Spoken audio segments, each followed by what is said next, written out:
I have done my bit as a trader in Anambra State. Go and do your own as a professor in Anambra State. Stop using me for excuses and complain. Go and do your own bit as a professor. This is the word of Peter Obi, the Labour Party presidential candidate. Good morning, good afternoon, good evening, depending on where you are all over the world. This is Marvin Freedom TV. If this is the first time you are coming across our channel, please don't forget to subscribe and press the notification bell so you can be getting our news each time we give it to you the way it's happened live. Today we are talking about Anambra State. And when other people say it, we always happen. We always get angry and we want to quarrel. That Igbos don't love themselves.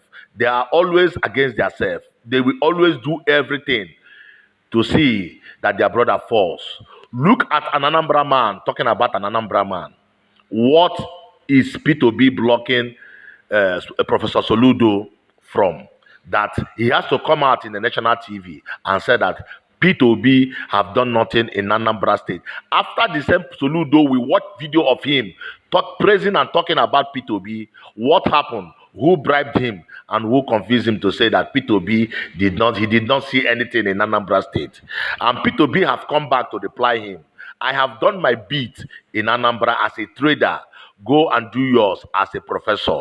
That is a big challenge from a wise man, from a man who knows his left and right. You came in as a governor. You are not up to 1 year. The whole Anambra has been complaining. Everything you just come with full of lies. Today, all you can do is to come out to talk about your brother in an open TV, saying that you did not see anything he did in Anambra after all the praise you rain on him. I don't know why these politicians are always full of double mouth. They speak like this today, tomorrow they speak like this. That is why you should not believe any of these politicians, because they are full of lies. I want us to listen to P2B where he's responding to what Soludo says to him. Soludo says he did not see anything P2B did in Anambra, and P2B is telling him, I have done my bit as a trader in Anambra. Go and do your bit as a professor and stop complaining about me. Let us hear from Peter Obi.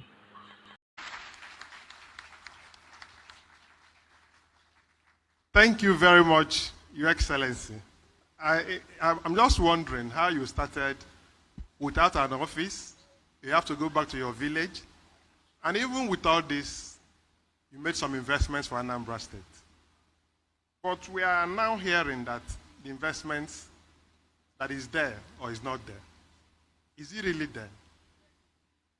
Your Excellency, last question. I thought I left this question and he went back to it. Let me be factual. I'm sure you're talking about comments from my very respectable dear elder brother Soludo. You know, that's I and Soludo have come a long way. My brother is my friend. And he's the governor of my state. And as governor of my state, I pray for him to do very well and everything. And all that. And we have to support him. It's very important and critical. He has his own opinions. His opinion might not be the opinion of people of Anambra State. It might not be the opinion of Southeast or Nigerians. But I respect his opinion because it's his opinion. And he's a respected person as far as I'm concerned. And he's my governor. But in a clarification so that people can understand. The investment I did in Anambra State was, before I talk about investment, the only measure of development while I was governor was Millennium Development Goals. It is Millennium Development Goals that India, China, Vietnam mainstreamed into their development agenda. For China, they used it to pull 439 million people out of poverty between the year 2000 and year 2015. India, within this period, put 276 million out of poverty. And Vietnam did almost 40 to 50 million out of poverty. And these are records you go and check. I became governor in 2006, was impeached end of 2006, came back. One of my greatest supporters today is one of my good supporters, the next president of Nigeria. One of the reasons why he's supporting me is that when they said I should give people money for me not to be impeached, I said, no, I can't pay people for doing the wrong thing. I would rather go. But I came back. So, for me, the measure, they started MDG in 2000, but after my impeachment, I came back in 2007, started implementing MDG. By the time Nigeria ended MDG in 2015, Anambra State was #1. The person in charge of pulling people out of poverty in Nigeria is a man called Dr. Magnus Pakov. Go and ask him. I have a certificate for being #1. He's still alive. Go to Ministry of Department of Statistics. I was the first governor to do statistical record of poverty. I won a prize from Federal Ministry of Works for having the best road network. You can go to people in Anambra State. I was #1 when I started. We are number 26 and 27 in Wayaka and Neko. By the time I left, we are #1. I won the Gates Prize for Health. I can go on and say this is what we achieved. But I said the overall measure is MDG. I was #1. The people who were doing it then was Amina, who is now in United Nations. I was even invited to United Nations to share my experience. And so many things I'm for. And collectively, the day I left office, I was not owing any contractor who have executed his job. And these are not owing for any job that a contract we awarded. But you can only pay when job is executed. I'm not owing any contractor who have executed his job. I'm not owing any supplier who has supplied anything. I'm not owing one. Examples are people like Innocent, Xerox computer. I paid Xerox. We bought the highest amount of computer ever bought by a government in Africa. They are there. HP will tell you the same thing. I paid them 6 months up front before they supplied it to our schools. I paid Innocent 1 year before I delivered any car. You can go, this is and it's on tape, so you can go and verify all this. Above this, I decided from day one that we must have a savings as a state. And we must save at least 10% of my total receipts by the time I will leave government. Total money I received while I was governor, Anambra State received, whether it's local government, whether it's state, whether it's our local revenue, IGR, everything was about 500 and something billion naira, out of which they are left office. We had in savings 75 billion naira. And this is how the money was shared, so that you know which one is mentioned. Only one that is bad. The money we saved is A. We saved in dollar. In 3 banks in Nigeria, some of you are working in those banks. Access Bank, Diamond Bank, and Fidelity Bank. In each of these banks, I had a saving of $50 million. Dollars,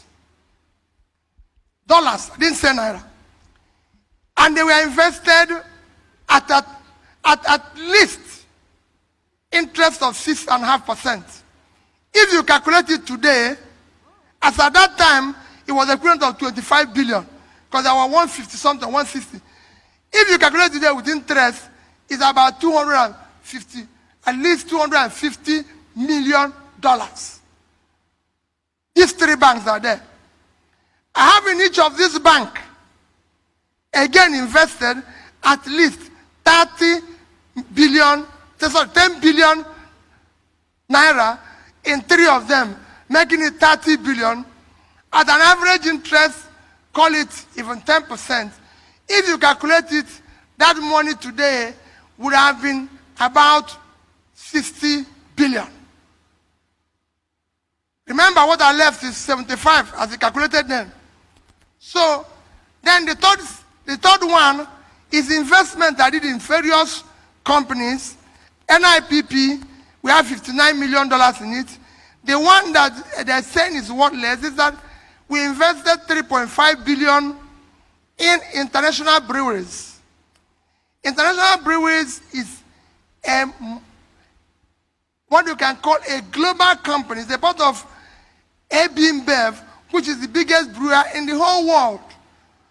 We had a policy while I was governor that any factory, anybody who wants to, foreign investor who wants to invest in Anambra State, we will buy 10% of the company, and under the condition that we will sign an agreement with him that he will give Anambra people work to the minimum of not less than 40% of the workers.